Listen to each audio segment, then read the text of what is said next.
Hi everybody, it's Rianne here. I'm super excited to introduce you today to our newly designed Blender Cleanser Solid with a special feature that's going to make it even easier and better to clean your beauty blender and other tools with. And here's Erica to show you how to use Blender Cleanser. First, twist open and remove the pink cleansing disc. The new pink disc is made out of a super soft silicone material with raised bumps that allows you to clean your beauty blender and your brushes gently. Next, remove the pink silicone pad and your blender cleanser soap and dunk them in water. Take your wet beauty blender and rub it on the soapy side of the layer.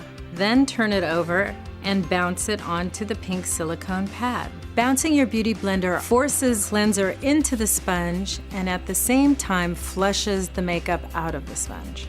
Repeat the process until your beauty blender is clean, and when you're done, simply put your blender cleanser back on top. We designed the disc to allow your soap to dry. Here are some of the benefits to using Blender Cleanser Solid. It's travel friendly, so take it with you on the go. It has a soothing lavender fragrance. So thanks for stopping by, everybody. I hope you're as excited as we are about our newly designed Blender Cleanser Solid. See you next time.